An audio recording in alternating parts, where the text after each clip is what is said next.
ಮಹಾಭಾರತ ಮಹಾಸಂಗ್ರಾಮ ವಿಶೇಷ ಕಾರ್ಯಕ್ರಮಕ್ಕೆ ಸ್ವಾಗತ. ನಾನು ನಟರಾಜ್ ಬೆಳಕವಾಡಿ. ನಾವೀಗ ಬೆಂಗಳೂರು ಗ್ರಾಮಾಂತರ ಲೋಕಸಭಾ ಕ್ಷೇತ್ರದ ವ್ಯಾಪ್ತಿಯಲ್ಲಿದ್ದೇವೆ. ಈ ಕ್ಷೇತ್ರ ಕಾಂಗ್ರೆಸ್ನ ಭದ್ರ ಕೋಟೆ ಎಂದರೆ ತಪ್ಪಿಲ್ಲ. ಯಾಕೆಂದರೆ ಅತಿ ಹೆಚ್ಚು ಲೋಕಸಭಾ ಸದಸ್ಯರಾಗಿರ್ತಕ್ಕಂಥದ್ದು ಕಾಂಗ್ರೆಸ್ ಪಕ್ಷದಿಂದ. ಹಾಗಾದರೆ ಈ ಕ್ಷೇತ್ರ ಯಾರ ಪಾಲಾಗುತ್ತೆ? ಕಳೆದ 5 ವರ್ಷದಿಂದ ಈ ಕ್ಷೇತ್ರದ ಸಂಸದರಾಗಿರ್ತಕ್ಕಂತಹ ಡಿ.ಕೆ. ಸುರೇಶ್ ಈ ಕ್ಷೇತ್ರದಲ್ಲಿ ಏನು ಮಾಡಿದ್ದಾರೆ? BJPಯಿಂದ ಇಲ್ಲಿ ಯಾರು ಅಭ್ಯರ್ಥಿಯಾಗಿದ್ದಾರೆ? ಈ ಎಲ್ಲ ಸಂಪೂರ್ಣ ವರದಿಯನ್ನು ಬನ್ನಿ ನಾನು ನಿಮಗೆ ಹೇಳ್ತೇನೆ.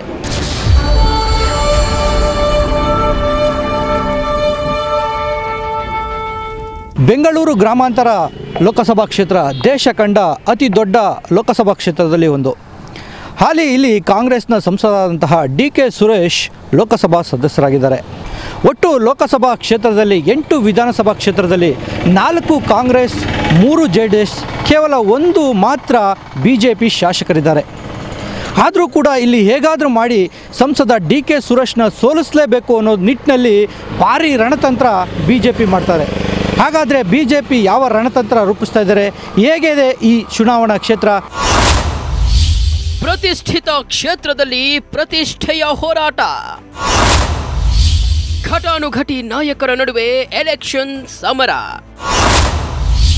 ಯಾರ ಪಾಲಿಗೆ ಒಲಿಯಲಿದೆ ಬೆಂಗಳೂರು ಗ್ರಾಮಾಂತರ? ಎಸ್, ಬೆಂಗಳೂರು ಗ್ರಾಮಾಂತರ ಲೋಕಸಭಾ ಕ್ಷೇತ್ರ ಅಂದ್ರೆ ನಿಮಗೆ ಅರ್ಥ ಆಗಿರಬಹುದು. ಇದು ಎಷ್ಟರ ಮಟ್ಟಿಗೆ ಪ್ರತಿಷ್ಠಿತ ಕ್ಷೇತ್ರ ಅನ್ನೋದು ಅದು ಸತ್ಯ. ಈ ಹಿಂದಿನಿಂದಲೂ ಇದು ಒಂಥರ ಹಲವು ವಿಶೇಷತೆ ಮತ್ತು ಸಾಕಷ್ಟು ಘಟಾನುಘಟಿ ನಾಯಕರನ್ನ ಕಂಡಿರುವ ಲೋಕಸಭಾ ಕ್ಷೇತ್ರ ಅನ್ನೋದ್ರಲ್ಲಿ ಅನುಮಾನವೇ ಇಲ್ಲ. ಈಗ ಈ ಚುನಾವಣೆಯಲ್ಲಿಯೂ ಕೂಡ ಇದೇ ರೀತಿಯ ಹೋರಾಟಕ್ಕೆ ಸಾಕ್ಷಿಯಾಗಲಿದೆ ಬೆಂಗಳೂರು ಗ್ರಾಮಾಂತರ ಲೋಕಸಭಾ ಕ್ಷೇತ್ರ. ಈ ಹಿಂದೆ ಮುಖ್ಯಮಂತ್ರಿ HD. Kumaraswamy, HD. Deve Gowda, Tejaswini Ramesh, CP. Yogeshwar, DK. Suresh ರಂಥ ಘಟಾನುಘಟಿ ರಾಜಕಾರಣಿಗಳು ಸ್ಪರ್ಧಿಸಿದಂತ ಕ್ಷೇತ್ರ ಬೆಂಗಳೂರು ಗ್ರಾಮಾಂತರ ಕ್ಷೇತ್ರ. ಈ ಹಿಂದಿನ ಕನಕಪುರ ಕ್ಷೇತ್ರ ಇಂದು ಬೆಂಗಳೂರು ಗ್ರಾಮಾಂತರ ಕ್ಷೇತ್ರವಾಗಿ ಬದಲಾಗಿದೆ. 2008ರಲ್ಲಿ ಕ್ಷೇತ್ರ ಪುನರ್ ವಿಂಗಡಣೆಯಲ್ಲಿ ಬೆಂಗಳೂರು ಗ್ರಾಮಾಂತರ ಕ್ಷೇತ್ರ ನಿರ್ಮಾಣವಾಯಿತು. ಕನಕಪುರ ಲೋಕಸಭಾ ಕ್ಷೇತ್ರದ ವ್ಯಾಪ್ತಿಯಲ್ಲಿದ್ದ ಸಾತನೂರು, ಉತ್ತರಹಳ್ಳಿ ಕ್ಷೇತ್ರಗಳು ರದ್ದಾಗಿ ಬೆಂಗಳೂರು ದಕ್ಷಿಣ, ರಾಜರಾಜೇಶ್ವರಿ ನಗರ ಕ್ಷೇತ್ರಗಳು ರಚನೆಯಾದವು. 2008ರಲ್ಲಿ ಕ್ಷೇತ್ರ ಪುನರ್ರಚನೆಯಲ್ಲಿ ಕನಕಪುರ ಲೋಕಸಭಾ ಕ್ಷೇತ್ರ ಕೈಬಿಟ್ಟು ಬೆಂಗಳೂರು ಗ್ರಾಮಾಂತರ ಲೋಕಸಭಾ ಕ್ಷೇತ್ರ ಅಸ್ತಿತ್ವಕ್ಕೆ ಬಂತು. ಅಂದು 2009ರಲ್ಲಿ ನಡೆದ ಚುನಾವಣೆಯಲ್ಲಿ ಜೆಡಿಎಸ್ ಅಭ್ಯರ್ಥಿಯಾಗಿದ್ದ ಎಚ್.ಡಿ. ಕುಮಾರಸ್ವಾಮಿ 1.30 ಲಕ್ಷ ಮತಗಳ ಅಂತರದಿಂದ ಪ್ರತಿಸ್ಪರ್ಧಿಯಾಗಿದ್ದ ಬಿಜೆಪಿ ಅಭ್ಯರ್ಥಿ ಸಿ.ಪಿ. ಯೋಗೇಶ್ವರ್ ವಿರುದ್ಧ ಗೆಲುವು ಸಾಧಿಸಿದ್ರು. ಕುಮಾರಸ್ವಾಮಿ ಸಂಸದ ಸ್ಥಾನಕ್ಕೆ ರಾಜೀನಾಮೆ ನೀಡಿದ ನಂತರ ಎದುರಾದ 2013ರ ಉಪಚುನಾವಣೆಯಲ್ಲಿ ಅನಿತಾ ಕುಮಾರಸ್ವಾಮಿ ಅವರನ್ನ ಜೆಡಿಎಸ್ ಅಭ್ಯರ್ಥಿಯನ್ನಾಗಿ ಕಣಕ್ಕಿಳಿಸಲಾಯಿತು. ಕಾಂಗ್ರೆಸ್ ಅಭ್ಯರ್ಥಿಯಾಗಿ ಸ್ಪರ್ಧಿಸಿದ ಡಿ.ಕೆ. ಸುರೇಶ್ 1.22 ಲಕ್ಷ ಮತಗಳಿಂದ ವಿಜಯ ಪತಾಕೆ ಹಾರಿಸಿದ್ರು. ನಂತರ 2014ರ ಚುನಾವಣೆಯಲ್ಲಿ ಕಾಂಗ್ರೆಸ್ನ ಡಿ.ಕೆ. ಸುರೇಶ್, ಬಿಜೆಪಿ ಅಭ್ಯರ್ಥಿ ಮುನಿರಾಜು ಗೌಡ ಹಾಗೂ ಜೆಡಿಎಸ್ನ ಪ್ರಭಾಕರ್ ರೆಡ್ಡಿ ನಡುವೆ ತ್ರಿಕೋನ ಸ್ಪರ್ಧೆ ಏರ್ಪಟ್ಟಿತ್ತು. ವಿರೋಧಿಗಳೆಲ್ಲರ ಮನವೊಲಿಸಿದ ಡಿ.ಕೆ. ಸುರೇಶ್ ರವರು 2.31 ಲಕ್ಷ ಮತಗಳ ಅಂತರದಿಂದ ಗೆದ್ದು ಸಂಸತ್ ಪ್ರವೇಶಿಸಿದ್ರು. ನಮಸ್ಕಾರ. ಮಹಾಭಾರತ ಮಹಾಸಂಗ್ರಾಮ ವಿಶೇಷ ಕಾರ್ಯಕ್ರಮಕ್ಕೆ ಸ್ವಾಗತ. ನಾನು ಗುರುಪ್ರಸಾದ್. 2019ರ ಲೋಕಸಭಾ ಚುನಾವಣೆಯ ದಿನಾಂಕ ಘೋಷಣೆಯಾಗಿದೆ. ಎಲ್ಲರೂ ಕೂಡ ಸಾಕಷ್ಟು ಬ್ಯುಸಿಯಲ್ಲಿದ್ದಾರೆ. ಯಾರು ಈ ಬಾರಿ ಗೆಲ್ತಾರೆ, ಯಾರು ಪ್ರಧಾನಿ ಆಗ್ತಾರೆ ಅನ್ನೋಂಥ ಕುತೂಹಲ ಜಾಸ್ತಿ ಆಗ್ತಾ ಇದೆ. ನಾವು 2014ರಲ್ಲಿ ಯಾವ ಪರಿಸ್ಥಿತಿ ಇತ್ತು, ಈ ಬಾರಿ ಏನು ಚೇಂಜಸ್ ಆಗ್ತಾ ಇದೆ, ಒಂದು ಬೆಳಕನ್ನು ಚೆಲ್ಲೋಣ 2014ರ ಲೋಕಸಭಾ ಚುನಾವಣೆಯ ಮೇಲೆ. ಈಗ ನಾವು ತೆಗೆದುಕೊಂಡಿರುವಂಥ ಕ್ಷೇತ್ರ ಬೆಂಗಳೂರು ಗ್ರಾಮಾಂತರ ಲೋಕಸಭಾ ಕ್ಷೇತ್ರ. ಸಾಕಷ್ಟು ಜಿದ್ದಾಜಿದ್ದಿಯನ್ನು ಕೂಡಿದೆ. ನೋಡೋಣ ಅಲ್ಲಿನ 2014ರಲ್ಲಿ ಯಾವ ರೀತಿ ಪರಿಸ್ಥಿತಿ ಇತ್ತು ಅಂತ. ಒಟ್ಟು ಮತದಾರರು 29,50,879. ಚಲಾವಣೆಯಾಗಿದ್ದಂತಹ ಮತಗಳು 2014ರಲ್ಲಿ 14,58,610. ಇದು 2014ರಲ್ಲಿ ಚಲಾವಣೆಯಾದಂತಹ ಮತಗಳು. 2014ರ ಲೋಕಸಭಾ ಚುನಾವಣೆಯ ವಿನ್ನರ್ ಯಾರು, ಲೂಸರ್ ಯಾರು ನೋಡೋಣ. ವಿಜೇತ ಅಭ್ಯರ್ಥಿ ಕಾಂಗ್ರೆಸ್ನಿಂದ ಸ್ಪರ್ಧೆ ಮಾಡಿದಂತಹ ಡಿ.ಕೆ. ಸುರೇಶ್ ಇವರು ಗಳಿಸಿದಂತಹ ಮತ 6,52,723. ಇನ್ನು BJPಯಿಂದ ಸ್ಪರ್ಧೆ ಮಾಡಿದಂತಹ ತುಳಸಿ ಮುನಿರಾಜು ಗೌಡ ಇವರಿಗೆ ಸಿಕ್ಕಿದಂತಹ ಮತಗಳು 4,21,243. ಇನ್ನು JDSನಿಂದ ಸ್ಪರ್ಧೆಯೊಡ್ಡಿದ್ದಂತಹ ಪ್ರಭಾಕರ್ ರೆಡ್ಡಿಗೆ 3,17,870 ಮತಗಳು ಬರ್ತವೆ. ಗೆಲುವಿನ ಅಂತರವನ್ನು ನೋಡೋಣ. 2,31,480 ಭಾರೀ ಅಂತರದೊಂದಿಗೆ ಕಾಂಗ್ರೆಸ್ ಇಲ್ಲಿ ಜಯಭೇರಿಯನ್ನು ಬಾರಿಸಿದೆ. ಬೆಂಗಳೂರು ಗ್ರಾಮಾಂತರ ಲೋಕಸಭಾ ಕ್ಷೇತ್ರವು 3 ಜಿಲ್ಲೆಗಳಲ್ಲಿ ವ್ಯಾಪಿಸಿದೆ. ಬೆಂಗಳೂರು ನಗರ ಜಿಲ್ಲೆಯ ಬೆಂಗಳೂರು ದಕ್ಷಿಣ, ರಾಜರಾಜೇಶ್ವರಿ ನಗರ, ಆನೇಕಲ್, ತುಮಕೂರು ಜಿಲ್ಲೆಯ ಕುಣಿಗಲ್, ರಾಮನಗರ ಜಿಲ್ಲೆಯ ರಾಮನಗರ, ಮಾಗಡಿ, ಚನ್ನಪಟ್ಟಣ, ಕನಕಪುರ ಕ್ಷೇತ್ರಗಳು ಸೇರಿವೆ. ಅಲ್ಲಿಗೆ ನಿಮಗೂ ಅರ್ಥ ಆಯ್ತಲ್ಲ ಎಷ್ಟು ಬಲಿಷ್ಠ ನಾಯಕರು ತುಂಬಿಕೊಂಡಿರುವ ಕ್ಷೇತ್ರ ಇದು ಅನ್ನೋದು. ಅಂದಮೇಲೆ ಕೇಳಬೇಕಾ, ಇದೊಂದು ಬಲಿಷ್ಠ ಮತ್ತು ಅತ್ಯಂತ ರೋಚಕತೆಯ ಕ್ಷೇತ್ರ ಅನ್ನೋದ್ರಲ್ಲಿ ಅನುಮಾನವೇ ಇಲ್ಲ. ಬೆಂಗಳೂರು ಗ್ರಾಮಾಂತರ ಲೋಕಸಭಾ ಕ್ಷೇತ್ರದ ಹಾಲಿ ಶಾಸಕರು ಯಾರ್ಯಾರಿದ್ದಾರೆ, ಯಾವ್ಯಾವ ಕ್ಷೇತ್ರದಲ್ಲಿ ಯಾವ್ಯಾವ ಪಕ್ಷದವರಿದ್ದಾರೆ ನೋಡೋಣ. ರಾಮನಗರದಲ್ಲಿ JDSನ ಅನಿತಾ ಕುಮಾರಸ್ವಾಮಿ ನೂತನವಾಗಿ ಆಯ್ಕೆಯಾದರು. ಚನ್ನಪಟ್ಟಣದಿಂದ ಮುಖ್ಯಮಂತ್ರಿ HD ಕುಮಾರಸ್ವಾಮಿ ಶಾಸಕರ ಆಯ್ಕೆಯಾಗಿದ್ದಾರೆ. ಮಾಗಡಿಯಿಂದ JDSನ ಎ ಮಂಜುನಾಥ್, ಕನಕಪುರದಿಂದ ಸಚಿವ DK ಶಿವಕುಮಾರ್, ಆನೇಕಲ್ನಿಂದ ಕಾಂಗ್ರೆಸ್ನ ಶಿವಣ್ಣ, ರಾಜರಾಜೇಶ್ವರಿ ನಗರದಲ್ಲಿ ಕಾಂಗ್ರೆಸ್ನ ಮುನಿರತ್ನ ಶಾಸಕರಾಗಿದ್ದಾರೆ. ಕುಣಿಗಲ್ನಿಂದ ಕಾಂಗ್ರೆಸ್ಸಿನ ಡಾಕ್ಟರ್ HD ರಂಗನಾಥ್ ಇಲ್ಲಿ ಶಾಸಕರಿದ್ದಾರೆ. ಇನ್ನು ಬೆಂಗಳೂರು ದಕ್ಷಿಣದಲ್ಲಿ ಬಿಜೆಪಿಯಿಂದ ಎಂ ಕೃಷ್ಣಪ್ಪ ಶಾಸಕರು. ಸತತ 2 ಬಾರಿ ಗೆಲುವಿನ ಮುಖ ನೋಡಿರುವ ಕಾಂಗ್ರೆಸ್ಗೆ JDSನೊಂದಿಗಿನ ಮೈತ್ರಿ ಈ ಬಾರಿ ಬೆಂಗಳೂರು ಗ್ರಾಮಾಂತರ ಲೋಕಸಭೆ ಚುನಾವಣೆಯಲ್ಲಿ ಆನೆ ಬಲ ಬಂದಿದೆ. ಈ ಮೂಲಕ ಸಂಸದ DK ಸುರೇಶ್ ಹ್ಯಾಟ್ರಿಕ್ ಗೆಲುವಿನ ನಿರೀಕ್ಷೆಯಲ್ಲಿದ್ದಾರೆ. ಇನ್ನೊಂದೆಡೆ ಕಮಲಪಾಳ್ಯದಿಂದ ಗಟ್ಟಿ ಅಭ್ಯರ್ಥಿಯ ಹುಡುಕಾಟ ಆರಂಭವಾಗಿರೋದು ಲೋಕಸಭೆ ಚುನಾವಣೆಯ ಕುತೂಹಲವನ್ನ ಇಮ್ಮಡಿಗೊಳಿಸಿದೆ. ಹಾಗಾದರೆ ಬಿಜೆಪಿ ಯಾವ ರಣತಂತ್ರ ರೂಪಿಸ್ತಾ ಇದ್ದಾರೆ, ಹೇಗಿದೆ ಈ ಚುನಾವಣಾ ಕ್ಷೇತ್ರ, ಬನ್ನಿ ಒಂದು ಬ್ರೇಕ್ ಆದಮೇಲೆ ನಾನು ಹೇಳ್ತೀನಿ. Welcome back. ಮಹಾ ಸಂಗ್ರಾಮ. ಈಗಾಗಲೇ ಕೂಡ ರಾಜ್ಯದಲ್ಲಿ ಮೈತ್ರಿ ಸರ್ಕಾರ ನಿಟ್ಟಿನಲ್ಲಿ JDS ಮತ್ತು ಕಾಂಗ್ರೆಸ್ ಮೈತ್ರಿಯಾಗಿ ಈಗಾಗಲೇ ಕೂಡ ಸಚಿವರಾದ DK ಶಿವಕುಮಾರ್ ಅವರ ಸಹೋದರ DK ಸುರೇಶ್ ಮೈತ್ರಿ ಅಭ್ಯರ್ಥಿಯಾಗಿರುವುದು ಬಹುತೇಕ ಖಚಿತ. ಆದರೆ BJPಲಿ ಮಾತ್ರ ಇನ್ನೂ ಕೂಡ ಅಭ್ಯರ್ಥಿ ಆಯ್ಕೆಯಾಗಿಲ್ಲ. ಹೇಗಾದರೂ ಮಾಡಿ DK ಸುರೇಶ್ನ ಸೋಲಿಸಲೇಬೇಕು ಅನ್ನೋ ನಿಟ್ಟಿನಲ್ಲಿ ಬಲಿಷ್ಠವಾದಂತಹ BJP ಅಭ್ಯರ್ಥಿಯನ್ನು ಹುಡುಕಾಟದಲ್ಲಿ ತೊಡಗಿದ್ದಾರೆ. ಹಾಗಾದರೆ BJP ಅಭ್ಯರ್ಥಿ ಯಾರಾಗ್ತಾರೆ, ಇಲ್ಲಿ ಮೈತ್ರಿ ಅಭ್ಯರ್ಥಿಯನ್ನು ಸೋಲಿಸಲು ಯಾವ ರಣತಂತ್ರವನ್ನು ರೂಪಿಸ್ತಾ ಇದ್ದಾರೆ, ಬನ್ನಿ ನೋಡೋಣ. ಗ್ರಾಮೀಣ ಮತ್ತು ನಗರದ ಸೊಗಡು ಹೊಂದಿರುವ ವಿಶೇಷ ಕ್ಷೇತ್ರ. ಮೈತ್ರಿ ಅಭ್ಯರ್ಥಿಯಾಗಿ DK ಸುರೇಶ್ ಬಹುತೇಕ ಫಿಕ್ಸ್. ಬಿಜೆಪಿಯಿಂದ ಯಾರು ಇಳಿತಾರೆ ಅಖಾಡಕ್ಕೆ? ಭಾರತ ದೇಶದಲ್ಲಿ ಅತಿ ದೊಡ್ಡ ಲೋಕಸಭಾ ಕ್ಷೇತ್ರ ಎಂಬ ಹೆಗ್ಗಳಿಕೆಗೆ ಪಾತ್ರವಾಗಿದ್ದ ಕನಕಪುರ ಲೋಕಸಭಾ ಕ್ಷೇತ್ರ ಈಗ ನೆನಪು ಮಾತ್ರ. ಕ್ಷೇತ್ರ ಪುನರ್ ವಿಂಗಡಣೆಯಾದ ಮೇಲೆ ಕನಕಪುರ ಕ್ಷೇತ್ರ ಹೋಗಿ ಪ್ರಸ್ತುತ ಬೆಂಗಳೂರು ಗ್ರಾಮಾಂತರ ಲೋಕಸಭಾ ಕ್ಷೇತ್ರವಾಗಿದೆ. ಈ ಕ್ಷೇತ್ರ ಬೆಂಗಳೂರು BBMPಯ ಬೆಂಗಳೂರು ದಕ್ಷಿಣ ಕ್ಷೇತ್ರ, ರಾಜರಾಜೇಶ್ವರಿ ಕ್ಷೇತ್ರ, ತುಮಕೂರಿನ ಕುಣಿಗಲ್ ಕ್ಷೇತ್ರ, ಆನೇಕಲ್ ಕ್ಷೇತ್ರ ಸೇರಿದಂತೆ ರಾಮನಗರ ಜಿಲ್ಲೆಯ ರಾಮನಗರ, ಚನ್ನಪಟ್ಟಣ, ಮಾಗಡಿ ಹಾಗೂ ಕನಕಪುರ ಕ್ಷೇತ್ರಗಳೂ ಸೇರಿದಂತೆ ಒಟ್ಟು 8 ವಿಧಾನಸಭಾ ಕ್ಷೇತ್ರಗಳು ಬೆಂಗಳೂರು ಗ್ರಾಮಾಂತರ ಲೋಕಸಭಾ ಕ್ಷೇತ್ರಕ್ಕೆ ಒಳಪಟ್ಟಿದೆ. ಈ ಎಲ್ಲ ಕ್ಷೇತ್ರದಲ್ಲಿ ಕಳೆದ ಬಾರಿ ಪಡೆದ ಮತಗಳು ಎಷ್ಟು ಗೊತ್ತಾ? 2014ರ ವಿಧಾನಸಭೆಯ ಕ್ಷೇತ್ರವಾರು ಮತಗಳ ವಿವರಗಳನ್ನು ನೋಡೋಣ. ಕುಣಿಗಲ್, ತುಮಕೂರು ಜಿಲ್ಲೆಯ ಕುಣಿಗಲ್ ಕೂಡ ಈ ಒಂದು ಲೋಕಸಭೆಯ ವ್ಯಾಪ್ತಿಗೆ ಒಳಪಡುತ್ತೆ. ಇಲ್ಲಿ ಕಾಂಗ್ರೆಸ್ಸಿಗೆ ಬಂದಂತಹ ಮತಗಳು 64,860, ಬಿಜೆಪಿಗೆ ಬಂದಂತಹ ಮತಗಳು 32,396. ಬೆಂಗಳೂರಿನ ರಾಜರಾಜೇಶ್ವರಿ ನಗರ ವಿಧಾನಸಭಾ ಕ್ಷೇತ್ರದಲ್ಲಿ 72,626 ಮತಗಳು DK ಸುರೇಶ್ಗೆ, 1,05,395 ಮತಗಳು ಬಿಜೆಪಿಗೆ. ಬೆಂಗಳೂರು ದಕ್ಷಿಣದಲ್ಲಿ 98,841 ಕಾಂಗ್ರೆಸ್ಸಿಗೆ, 1,34,876 ಬಿಜೆಪಿಗೆ. ಇನ್ನು ಆನೇಕಲ್ ವಿಧಾನಸಭಾ ಕ್ಷೇತ್ರದಿಂದ 79,611 ಕಾಂಗ್ರೆಸ್ಸಿಗೆ, 86,230 ಬಿಜೆಪಿಗೆ. ಮಾಗಡಿಯಲ್ಲಿ 74,993 ಕಾಂಗ್ರೆಸ್ಸಿಗೆ, 20,168 ಬಿಜೆಪಿಗೆ. ರಾಮನಗರ ಕ್ಷೇತ್ರದಿಂದ 69,214 ಕಾಂಗ್ರೆಸ್ಸಿಗೆ, 13,317 ಬಿಜೆಪಿಗೆ. ಕನಕಪುರ ಕ್ಷೇತ್ರದಿಂದ 1,10,414 ಮತಗಳು ಕಾಂಗ್ರೆಸ್ ಪಾಲಾಗ್ತವೆ. ಇನ್ನು 11,843 ಮತಗಳು ಬಿಜೆಪಿ ಪಾಲಾಗುತ್ತೆ.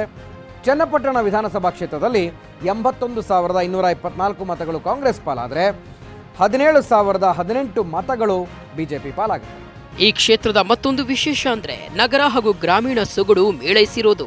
ಕನಕಪುರ ಕ್ಷೇತ್ರವಾಗಿದ್ದಾಗ ಕಾಂಗ್ರೆಸ್ ಭದ್ರಕೋಟೆ ಅಂತ ಬಿಂಬಿತವಾಗಿತ್ತು. 9 ಬಾರಿ ಕಾಂಗ್ರೆಸ್ ಅಧಿನಾಯಕರು ಕ್ಷೇತ್ರದ ಲೋಕಸಭಾ ಗದ್ದುಗೆ ಹಿಡಿದಿದ್ರು. ಅದರಲ್ಲಿ MV ಚಂದ್ರಶೇಖರ ಮೂರ್ತಿ ಒಬ್ರೆ 7 ಬಾರಿ ಈ ಕ್ಷೇತ್ರದಿಂದ ಆಯ್ಕೆಯಾಗಿರೋದು ವಿಶೇಷವಾಗಿದೆ. 2019ರ ಟಿಕೆಟ್ ಆಕಾಂಕ್ಷಿಗಳು ಯಾರಿದ್ದಾರೆ ಬೆಂಗಳೂರು ಗ್ರಾಮಾಂತರ ಲೋಕಸಭಾ ಕ್ಷೇತ್ರದಿಂದ ನೋಡೋಣ. ಕಾಂಗ್ರೆಸ್ನಿಂದ ಮೈತ್ರಿ ಅಭ್ಯರ್ಥಿಯಾಗಿ ಹಾಲಿ ಸಂಸದ DK ಸುರೇಶ್ ಇಲ್ಲಿ ಆಕಾಂಕ್ಷಿಯಾಗಿದ್ದಾರೆ. ಬಿಜೆಪಿಯಿಂದ ಇಬ್ಬರು ಅಖಾಡದಲ್ಲಿದ್ದಾರೆ. CP ಯೋಗೇಶ್ವರ್ ಮಾಜಿ ಶಾಸಕ ಹಾಗೆ ಎಂ ರುದ್ರೇಶ್, ಬಿಜೆಪಿಯ ಮುಖಂಡ ಎಂ ರುದ್ರೇಶ್ ಇಲ್ಲಿ ಪೈಪೋಟಿಯನ್ನು ನಡೆಸ್ತಾ ಇದ್ದಾರೆ. ಬಹುತೇಕ ಫೈನಲ್ ಆಗಬಹುದು, ಯಾರಿಗೆ ಅಂತ ಗೊತ್ತಿಲ್ಲ, ಇನ್ನು ನೋಡೋಣ ಯಾರದು ಫೈನಲ್ ಆಗುತ್ತೆ ಈ ಒಂದು ಕ್ಷೇತ್ರದಿಂದ. ಹೌದು, ಈ ಬಾರಿ ಮೈತ್ರಿ ಮೂಲಕವೇ ಕಾಂಗ್ರೆಸ್ ಅಭ್ಯರ್ಥಿಯಾಗಿ ಡಿಕೆ ಸುರೇಶ್ ಕಣಕ್ಕಿಳಿಯೋದು ಬಹುತೇಕ ಖಚಿತವಾಗಿದೆ. ಈ ಮೊದಲು ತ್ರಿಕೋನ ಸ್ಪರ್ಧೆಗೆ ಕಾರಣವಾಗ್ತಿದ್ದ ಬೆಂಗಳೂರು ಗ್ರಾಮಾಂತರ ಕ್ಷೇತ್ರ ಇದೀಗ ಬಿಜೆಪಿ ಹಾಗೂ ಮೈತ್ರಿ ಪಕ್ಷಗಳ ಮುಖಾಮುಖಿಗೆ ಸಾಕ್ಷಿಯಾಗಲಿದೆ. ಮುಖ್ಯಮಂತ್ರಿ ಎಚ್.ಡಿ. ಕುಮಾರಸ್ವಾಮಿ, ಜಲಸಂಪನ್ಮೂಲ ಸಚಿವ ಡಿಕೆ ಶಿವಕುಮಾರ್ ಹಾಗೂ ಮುನಿರತ್ನರ ಬಲಾಬಲಗಳು ಇಲ್ಲಿ ವ್ಯಕ್ತವಾಗಲಿದೆ. ಪ್ರಧಾನ ಮಂತ್ರಿಗಳ ಸಂಸತ್ ಆದರ್ಶ ಗ್ರಾಮ ಅಂತೇಳಿ ಕಳೆದ 3 ವರ್ಷಗಳಿಂದ ಘೋಷಣೆಯನ್ನು ಮಾಡಿದರು. ಎಲ್ಲ ಸಂಸತ್ ಸದಸ್ಯರು ಕೂಡ ಅವರವ್ರ ಕ್ಷೇತ್ರದಲ್ಲಿ ಸಂಸತ್ ಆದರ್ಶ ಗ್ರಾಮಗಳನ್ನು ಮಾಡಬೇಕು ಅಂಥೇಳಿ. ಸೊ ಅವರು ಜವಾಬ್ದಾರಿಯನ್ನು ಕೊಟ್ಟರು, ಅದಕ್ಕೆ ಮಾರ್ಗಸೂಚಿ ಕೊಟ್ಟರು. ಆದರೆ ಅದಕ್ಕೆ ಬೇಕಾದಂಥ ಭಾಳ ಪ್ರಮುಖವಾಗಿ ಬೇಕಾದಂಥ ಹಣಕಾಸಿನ ನೆರವನ್ನು ಮಾನ್ಯ ಪ್ರಧಾನಮಂತ್ರಿಗಳು ಕೇಂದ್ರದಿಂದಾಗಲಿ ರಾಜ್ಯದಿಂದಾಗಲಿ ಎಲ್ಲೂ ಕೂಡ ಕೊಡಲಿಲ್ಲ. ಆದರೂ ಕೂಡ ಪ್ರಧಾನಮಂತ್ರಿಗಳ ಮಹತ್ವಾಕಾಂಕ್ಷಿ ಯೋಜನೆ ಅಂಥೇಳಿ ನಾನು ನಮ್ಮ ಸಂಸತ್ ಸದಸ್ಯರ ನಿಧಿಯಿಂದ ಸುಮಾರು 2.5 ಕೋಟಿ ರೂಪಾಯಿ ಹಣವನ್ನು ಅಲ್ಲಿ ಖರ್ಚು ಮಾಡಿದ್ದೇನೆ. ಅದಲ್ಲದೆ ಬೇರೆ ಬೇರೆ ಮೂಲಗಳಿಂದ ಒಂದು ಆದರ್ಶ ಗ್ರಾಮ ಯಾವ ರೀತಿ ಇರಬೇಕು ಅಂಥೇಳಿ ಎಲ್ಲ ರೀತಿಯಲ್ಲಿ ಅಲ್ಲಿ ಗುಡಿಸಲು ಮುಕ್ತ ಮನೆ ಮಾಡಬೇಕು ಅಂಥೇಳಿ ಸುಮಾರು 250 ಮನೆಗಳನ್ನು ಕೊಟ್ಟಿದ್ದೇವೆ. ಎಲ್ಲ ಮನೆಗೆ ವಿದ್ಯುತ್ ಸೌಕರ್ಯವನ್ನು ಒದಗಿಸ್ಕೊಟ್ಟಿದ್ದೇವೆ. ಎಲ್ಲರಿಗೂ ಕೂಡ ಸ್ವಚ್ಛತೆಯನ್ನು ಕಾಪಾಡಿಕೊಳ್ಳಲಿಕ್ಕೆ ಶೌಚಾಲಯಗಳನ್ನು ನಿರ್ಮಾಣ ಮಾಡಿಕೊಟ್ಟಿದ್ದೇವೆ. ಆರ್ಥಿಕವಾಗಿ ಮೇಲೆ ಬರಲಿಕ್ಕೆ ಒಂದು ಕೃಷಿ ಕ್ಷೇತ್ರದಲ್ಲಿ ಒಂದು ಬದಲಾವಣೆಯನ್ನು ತರಲಿಕ್ಕೆ ಏನೆಲ್ಲ ಮೂಲಭೂತ ಸೌಕರ್ಯಗಳನ್ನು ಒದಗಿಸಬೇಕು ಮಾಡಿದ್ದೇವೆ. ಕುಡಿಯೋ ನೀರಿನ ವ್ಯವಸ್ಥೆಯನ್ನು ಮಾಡಿದ್ದೇವೆ. ಹೀಗೆ ಅನೇಕ ಬದಲಾವಣೆಯನ್ನು ಮಾಡಿ ಚರಂಡಿ ವ್ಯವಸ್ಥೆ, ರಸ್ತೆ ವ್ಯವಸ್ಥೆ ಒಂದು ಉತ್ತಮವಾದಂಥ ಆದರ್ಶ ರೀತಿಯಲ್ಲಿ ಮಾಡಿದ್ದೇವೆ. ಇನ್ನು ವಿಧಾನಸಭೆ ಚುನಾವಣೆ ವೇಳೆ ಚನ್ನಪಟ್ಟಣ ಕ್ಷೇತ್ರದಲ್ಲಿ ಸೋತ ಸಿಪಿ ಯೋಗೇಶ್ವರ್ ಲೋಕಸಭೆ ಕ್ಷೇತ್ರದ ಮೇಲೆ ಕಣ್ಣಿಟ್ಟಿದ್ದಾರೆ. ಸಂಸತ್ ಚುನಾವಣೆಯಲ್ಲಿ ಇಬ್ಬರ ಮೇಲೂ ಪ್ರತೀಕಾರ ತೀರಿಸಿಕೊಳ್ಳಲು ಸೈನಿಕ ಹವಣಿಸುತ್ತಿದ್ದಾರೆ. ಹೀಗಾಗಿ ಕೈ ದಳ ದೋಸ್ತಿಯ ಎದುರು ಕಮಲಪಾಳೆಯ ನೇರ ಹಣಾಹಣಿ ನಡೆಸಲಿದೆ. ಜೊತೆಗೆ ರುದ್ರೇಶ್ ಕೂಡ ಆಕಾಂಕ್ಷಿಯೇ. ನನ್ನನ್ನು ಚನ್ನಪಟ್ಟಣದ ಜನ ತಿರಸ್ಕಾರ ಮಾಡಿದ್ದಾರೆ, ಚುನಾವಣೆಯಲ್ಲಿ ಸೋಲಿಸಿದ್ದಾರೆ. ಮತ್ತೆ 4 ವರ್ಷ, ಇನ್ನು 5 ವರ್ಷ ನಾನು ಚುನಾವಣೆ ಸ್ಪರ್ಧೆ ಮಾಡೋದಿಲ್ಲ ಅಂತ ಮೊದಲೇ ಹೇಳಿದ್ದೆ.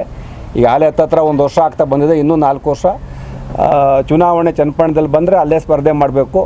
ಮತ್ತು ಯಾವುದೇ ರಾಜ್ಯ ಸರ್ಕಾರದಲ್ಲಿ ನಾನು ಬರೀ ರಾಜ್ಯ ಮಟ್ಟಕ್ಕೆ ಇರಬೇಕು, ದೆಹಲಿ ಆಸೆ ನನಗೇನು ಇಲ್ಲ. ಹಾಗಾಗಿ ನಾನೇನು ಅಷ್ಟೇನು ಉತ್ಸುಕವಾಗಿ ಚುನಾವಣೆ ಸ್ಪರ್ಧೆ ಮಾಡೋ ಒಂದು ಇರಾದೆ ನನಗೇನಿಲ್ಲ. ಹೈಕಮಾಂಡ್ ತೀರ್ಮಾನ ಮಾಡಿ ನಿಂತ್ಕೊಳ್ಳೇಬೇಕು ಅಂದರೆ ನಾನೊಬ್ಬ ಭಾರತೀಯ ಜನತಾ ಪಾರ್ಟಿಯ ಕಾರ್ಯಕರ್ತನಾಗಿ ಹೈಕಮಾಂಡ್ ಆದೇಶಕ್ಕೆ ನಾನು ಬದ್ಧವಾಗಿರ್ತೀನಿ. ಈಗಾಗಲೇ ಜಿಲ್ಲಾಧ್ಯಕ್ಷನಾಗಿ ಎಲ್ಲ ಕ್ಷೇತ್ರದ ಈ ನಮ್ಮ ಜಿಲ್ಲೆಯಲ್ಲಿರ್ತಕ್ಕಂಥ 4 ಕ್ಷೇತ್ರ ಮತ್ತು ಬೆಂಗಳೂರು ದಕ್ಷಿಣ, RR ನಗರ ಮತ್ತು ಆನೇಕಲ್ಲು, ಕುಣಿಗಲ್ಲು ಎಲ್ಲ ಕ್ಷೇತ್ರಗಳ ಸಭೆಗಳು ಮಾಡಿದ್ದೀವಿ. ಈಗಾಗಲೇ 2-3 ಸಭೆ ಮಾಡಿದ್ದೀವಿ. ಜೊತೆಗೆ ಎಲ್ಲ ಪ್ರಮುಖರನ್ನು ಕರೆಸಿ ನಮ್ಮ ಈಗಲ್ಟನ್ನಲ್ಲಿ ಒಂದು ಸಭೆ ಕೂಡ ಮಾಡಿದ್ದೀವಿ. ಜೊತೆಗೆ ನಮ್ಮ ಯೋಗೇಶ್ ಅವರು ಅಭ್ಯರ್ಥಿ ಆಗಲಿ ಅಂತ ನಾವೆಲ್ಲ ಒಕ್ಕೊರಲಿಂದ ಕೇಳ್ತಾ ಇದ್ದೀವಿ. ಅವರ ಒಂದು ನನ್ನ ಟೈಮ್ ಚೆನ್ನಾಗಿಲ್ಲ ಅನ್ನೋ ಒಂದು ಕಾರಣ ಇಟ್ಕೊಂಡು ಅವರು ಇದು ಮಾಡ್ತಾಯಿದ್ದಾರೆ. ನಾವೆಲ್ಲರೂ ಎಲ್ಲ ಕಾರ್ಯಕರ್ತರುಗಳು, ಎಲ್ಲ ಪ್ರಮುಖ ಲೀಡ್ರುಗಳು ಕೂಡ ಯೋಗೇಶ್ ಅವ್ರನ್ನ ನೀವು ಅಭ್ಯರ್ಥಿ ಆಗಿ ಅಂತ ನಾವೆಲ್ಲ ಕೇಳ್ತಾ ಇದ್ದೀವಿ. ಅವರೇ ಅಭ್ಯರ್ಥಿ ಆಗಲಿ, ನಾನೇ ಅಭ್ಯರ್ಥಿ ಆಗಲಿ, ಮೊದಲನ ಪ್ರಾಮುಖ್ಯತೆ ಯೋಗೇಶ್ ಅವರು ಅಭ್ಯರ್ಥಿ ಆಗಬೇಕು. ಅವ್ರು ನಿಂತರೆ ನಾವೆಲ್ಲ ಪ್ರಾಮಾಣಿಕವಾಗಿ ಕೆಲಸ ಮಾಡಿ ಗೆಲ್ಲಿಸ್ಕೊಬೇಕು ಅನ್ನೋ ನಮ್ಮ ರಾಮನಗರ ಜಿಲ್ಲೆಯ ಕಾರ್ಯಕರ್ತರ ಒಂದು ಅಪೇಕ್ಷೆ. ಈ ಮೂವರು ನಾಯಕರು ಒಬ್ಬರನ್ನೊಬ್ಬರು ರಾಜಕೀಯವಾಗಿ ಮಡಿಸಿ ಜಿಲ್ಲೆಯಲ್ಲಿ ಪ್ರಾಬಲ್ಯ ಮೆರೆಯಲು ಪ್ರಯತ್ನಿಸಿದವರು. ಹೀಗಾಗಿ ಈ ಬಾರಿಯ ಚುನಾವಣೆ 3 ಪಕ್ಷಗಳ ಬಲಾಬಲದ ಮೇಲೆ ನಿಲ್ಲಲಿದೆ. ಬೆಂಗಳೂರು ಗ್ರಾಮಾಂತರ ಲೋಕಸಭಾ ಕ್ಷೇತ್ರದ ಲೆಕ್ಕಾಚಾರ ಪ್ರಕಾರ ಇರುವ ಮತದಾರರೆಷ್ಟು? ಮತದಾರರು ಯಾರ ಪರ ಒಲವಿದ್ದಾರೆ?